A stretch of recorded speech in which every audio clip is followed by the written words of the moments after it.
but I'm very much about my people right now. I'm very much about circling the wagons and uh, supporting those that desire the same kind of world that I desire, which is one that's inclusive, which is one that is open, which is one that is honest, which is one that is fair, which is one that is equitable, right? Everybody's talking about this meritocracy shit right now. And it's like, yo, Black people are very much into meritocracy, right? We want to be judged off of our character.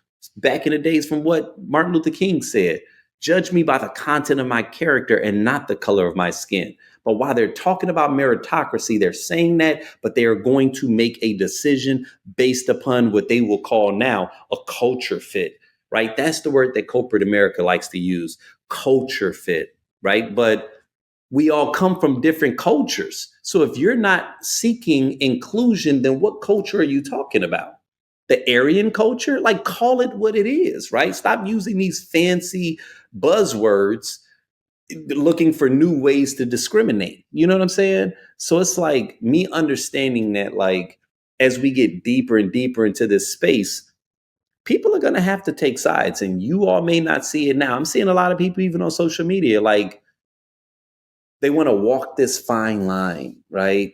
Because, they want to go back to the space of where we were all apolitical. And it's like, I get it. I've been seeing a lot of posts that have been popping up. I saw one, it was 4 days after the inauguration, and it was in an all Black group for Phoenicians here in Arizona. And someone was basically saying something like, man, is this like a political group? Every post now is like political and da da da da da, and so there was a lot of feedback and everybody had their thoughts, and I obviously share mine. And I'm thinking in the back of my mind, 4 days ago, we elected, I'm not even gonna go into it. Y'all know who this dude is, but for those of us that think this was the most absurd decision that America could have made, you're telling me that 4 days in, you're tired of seeing posts in a group of all Black people in a red state, right? And I'm starting to see more of these posts pop up of, I guess, just people that are just getting tired of all the political talk, right? And on one level, I can understand. On one level, I can understand the exhaustion that can come from being in a space where you feel like all I see in my news feed is negativity, right? And that desire for lighter energy, for more positive energy. I can understand that. I can understand the desire to want to see that. However, y'all, we are literally 1 week out of a decision that is one of the most major decisions that has been made in American history in my lifetime. We have never seen this, right? I don't care how you feel about certain things. This dude led an attempted coup on the Capitol building, and we elected him again, a twice impeached person we've elected back into the office. And we already saw the blueprint, and he's now enacting it. And I'm noticing a few posts that are coming up of people that are getting tired of talking about it. And we're only 1 week in. And you guys, this to me is dangerous as shit. I don't know any other way to say it. To me, this is incredibly dangerous because what this feels like to me is Black apathy.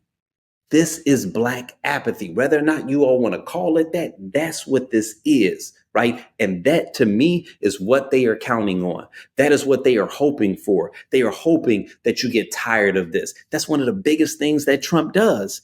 Is he knows how to gaslight. He knows how to smoke screen. He knows how to get you so focused on all of this other absurd stuff that you get exhausted. And what we are starting to do is we're starting to normalize absurdity. That is the space that we're in. We are in a space where we are normalizing behavior that is supposed to have us outraged. And I can understand that you just get exhausted. But I think when I think about these situations, what I think about is our ancestors and what they had to go through, right? I think about our forefathers and what they had to go through, all the fighting that they had to do in order to get to a certain space. And now we've got a president that is trying to undo all of this stuff. And now online, because you're getting tired of hearing it, we're supposed to stop talking about it? Yo, what the fuck are we doing? I'm not saying that I'm expecting you to go grab your gun and go storm the Capitol, but what happens when we stop talking? Y'all don't see that as being dangerous? Y'all, I don't care if this bothered you to the core. I don't care if you get up every day and you make a post about it on social media. I'm personally in the mental and emotional space where I'm going to give you the bandwidth to do that. And if I ever just feel the need to snooze you, we have the right to do that. I can snooze you. I can unfollow you. Hell, if it's too aggressive, I can unfriend you. But for people to be hopping online and to be more or less castigating people for utilizing their voice to share their frustration, I'm like, okay, so the hell with a Montgomery bus boycott, right? A civil rights movement and all the sacrifices that our forefathers have had to make. You're telling me that we are so apathetic nowadays that within 7 days, you don't even want to see it in your voluntary news feed. You just want people to shut up. Okay, well, then here's my question for you. When do you think it's safe for us to start talking about our outrage again? What's the moratorium on the absurdity that we're seeing? Should we wait until they pull the ships back up at the harbor? Should we wait until we hear the cracking of the whips and the chains jingling? And I know that that feels like hyperbole, but I just want to know, how absurd does it have to get before you feel comfortable with people being upset with what is clearly absurd, right? And it's okay to be outraged. To be sane in this nation is to be outraged, is to be angry. James Baldwin said that there's no way to be conscious and not be angry, right? And my thinking is this: I understand that sometimes everybody doesn't know how to handle it. I know that sometimes you don't want to just consume it so much to where it makes your days dark. You don't want to consume so much to where you get depressed. I understand the need to be able to balance it. But here's my thing: don't think that silence is going to make the shit easier. Don't think that because you ignore it, that somehow we're just going to gracefully swing through these next 4 years unscathed. Y'all, this is not a game, right? We've seen what government can do when left unchecked. That is what happened with the crack epidemic in the 80s. And we are still in 2025 feeling the effects of what that did to our community, the way it decimated our community for generations, right?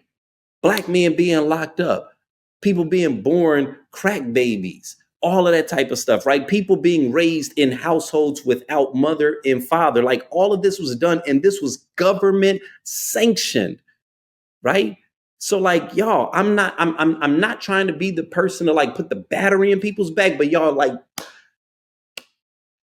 man, y'all, listen, I get it. It might be uncomfortable. We are in a time where it's okay to be uncomfortable sometimes.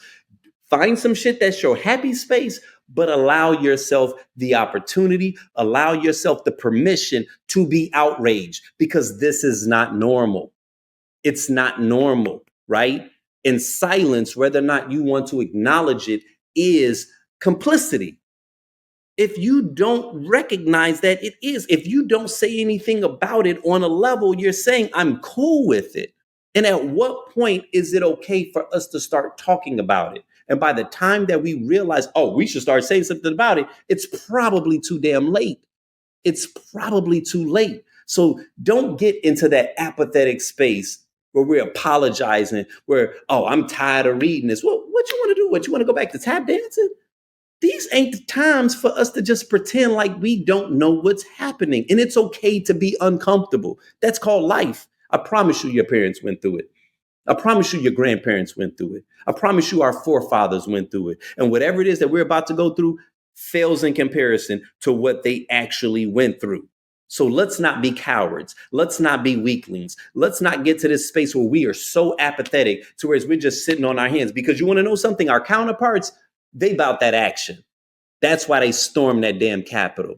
That's why for 4 years they were talking about it ad nauseum on all of their channels, on all of their radio stations, right? on all of their content. They didn't get tired. They understand what it takes to be in a fight. We've gotten into this space where we want to goddamn party all the damn time. And I'm not saying you got to be angry, but the one thing we do not want to do, I implore you all, is to stop talking about it. Because I get it. People like, well, I mean, y'all ain't talking about nothing, but then, when are we going to get some action? And see, to me, that's a cop out. That's a cop out, because if you feel like action is what the people need, then what are you doing? What movement are you trying to set in place? What wheels are you trying to get greased and get in motion? But just to use that to ridicule the people that are voicing their genuine and authentic frustration, right? Their vindicated frustration because you're mad and you tired of hearing about it or whatever. And so then you start pointing fingers, well, y'all ain't gonna never do nothing about it, and then we start becoming condescending. Don't do that. Because first off, movements take time to build. It's okay to sit and mire in our frustration temporarily. That's life, y'all. Part of what keeps you present, just as a bit of advice, part of what keeps you present is your capacity and your willingness to remain in the moment and to feel whatever it is that you're feeling. You never want to get to a point where you deny the emotions, where you keep pushing them down and you believe that they're just going to mysteriously go away. When has that ever worked for you, for us as a people, or for anyone in history? Oh, I'm feeling some pain. Oh, let me just ignore it. It'll probably go away. Okay, yeah, now it's stage 5, right? Because you were not actually, oh man, I hear something in my engine. Oh, I'm gonna just ignore it. It'll probably go away. Now you got to get your whole transmission or your whole engine replaced, right? If you are feeling frustrated, y'all, that's an indication. Pain is the best teacher, and it gives you clues that something is not right. So don't try to whisk this away. Don't try to make yourself happy. It's okay to be happy in moments. It's okay to seek joy. Do y'all know how many pictures I see of Martin Luther King where he was smiling? He allowed himself an opportunity to have joy. He and Malcolm X, right? Like, because you're connected, because you're passionate, because you're involved, don't mean you got to be angry all the damn time. It just means you got to balance it. You see what I'm saying? But let's not get to the point where we're like, oh yeah, I'm tired of hearing about it. And so now I'm also talking stuff about people that are also keeping it going, because I promise you this is not going to play out the way that you think it's going to play out. And you'll look up in these 4 years, we'll literally set our people back a generation or two. And we don't have that kind of time, y'all. We ain't got that kind of time. You know what I'm saying? So that's one of the things that I just really wanted to say, man, because I'm starting to see that, and it bothers me that I'm seeing it so soon.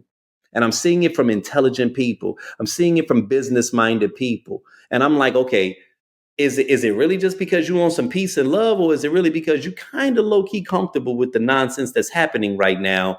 And the people that are voicing their frustrations are making you feel uncomfortable in your own skin, right? Because real talk, if you feel uncomfortable, welcome to the party. You're supposed to feel uncomfortable. And if you think this shit is comfortable, if you think it's cool, if you think that Trump got your best interest and concern, hold my beer. I promise you, wait a minute.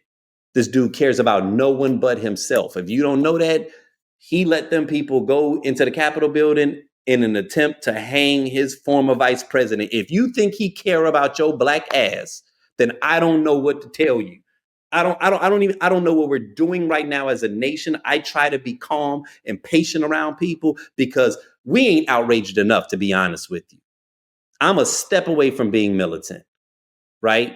And I'm normally the middle of the fence kind of guy, and not middle of the fence like, oh, they're both good, but like the type of person that I do tequila tales. I have to be able to come into a room with people that view life a bunch of different ways. And what makes me be able to do my job is I can put myself in your position and see the world how you see it. That's my gift. And in this space, this shit don't make no sense to me.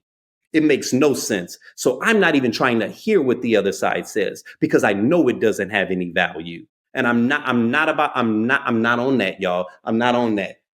You can lie to somebody else. right? Lie to somebody else. And I'm gonna have my moments of joy. We're gonna have moments where we being silly the same way that we were doing tonight where we have fun. But when it's time to lock in and it's time to be honest and it's time to be truthful, I'm not about to sit here and play around with y'all.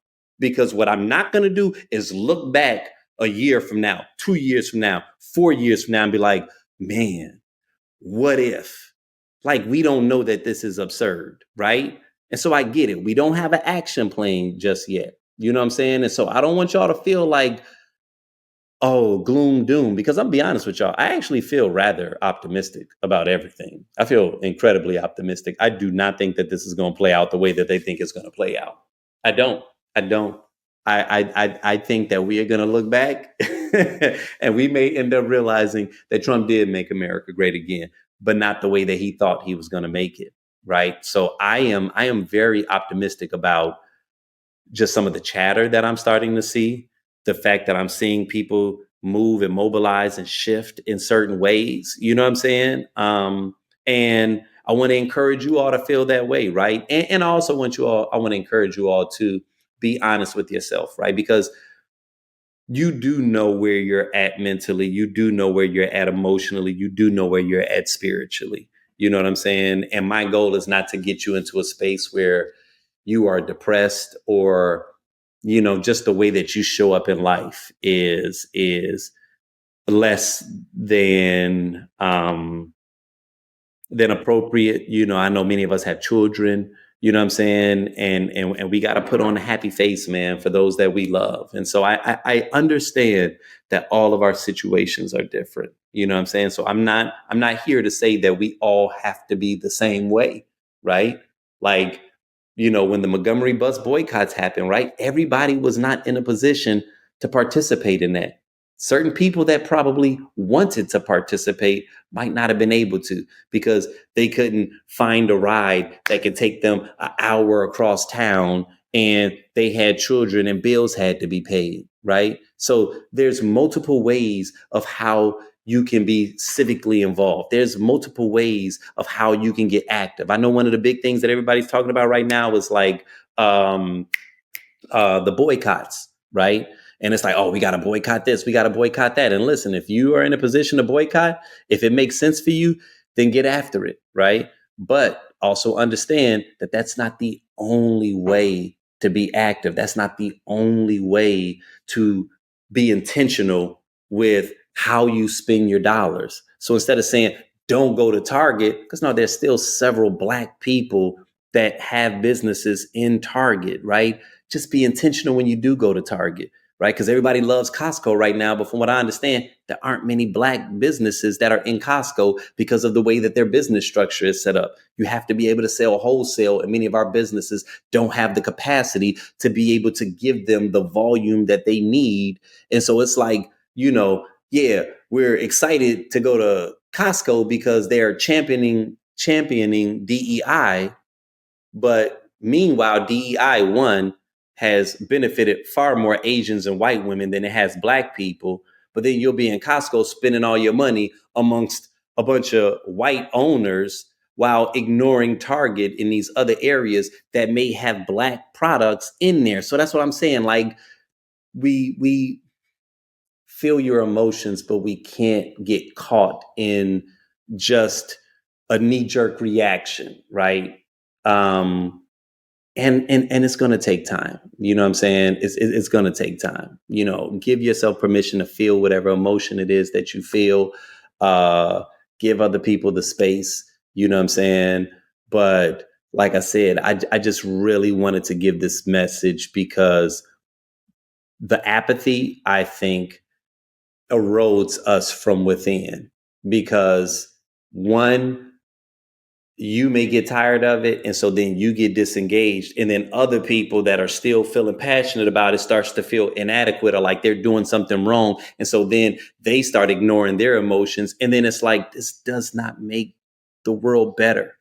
It just because you're not talking about it don't mean you're not feeling it. Don't mean that the news isn't still reporting. It doesn't mean that you're not still being affected by it, right? And so I understand our desire to want to see some solutions and our desire to want to be able to move forward. But I'm telling you, and I'm saying this as the person that created and that runs the tequila tales. I cannot stress enough the importance and the value of communication, right? And the moment that we stop talking, the moment that we stop communicating, the moment that we stop sharing how we feel authentically, man, we take a nosedive, right? And, we live in a world of hyper communication, man, way more communication now than we've ever had before. And so sometimes that gives us the illusion that because we're more connected now, that we're communicating, and we're not. You know what I'm saying? So like I said, if it's too much, if somebody's just over the top or whatever, man, snooze them. You know what I'm saying? But let's be sensitive to when we are telling people how they should use their voice, right? Because you don't know what a person is working through.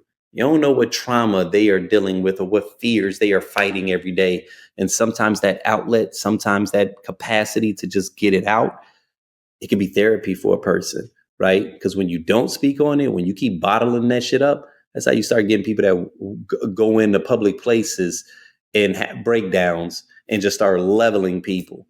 These are people that felt disconnected. How does that old African proverb go that when a person doesn't feel, connected to the community, that they'll, or when they don't feel the warmth of the community, they'll burn down the village to feel its warmth. You know what I'm saying? Like, yeah, I think it's something like that.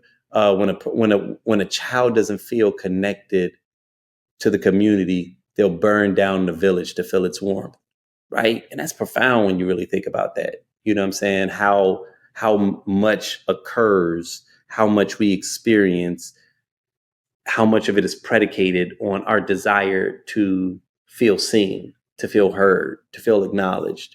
You know what I mean? And so, we always talk about mental health and, oh man, check in on your strong friends and da da da da. But here we are a week out after the election, and we tired of hearing someone share their genuine fears of what feels calamitous in some levels, right? And so, we're all at different spaces, right? We're all trying to figure this out as we go along, man. And like I said, when it comes to us as people, man, I really want to take this opportunity, man, for us to figure out what it really means when we circle these wagons, and we'll have more examples of what that looks like, you know what I'm saying? But, it's going to be on multiple fronts. Sometimes it's going to be financial. Sometimes it's going to be socially, sometimes it's going to be emotionally, right? Just you being present, you being there, you looking at your brother or sister and just acknowledging them. Hey, are you okay? Asking them, oh, okay, no, I just want to check. You know what I'm saying? Nobody's asking you to be a therapist, but just for a moment, recognizing that we're all sharing this space together, right? I think that could be a renaissance for us. And just our capacity to be able to do that, man, it could really grow into something that's beautiful.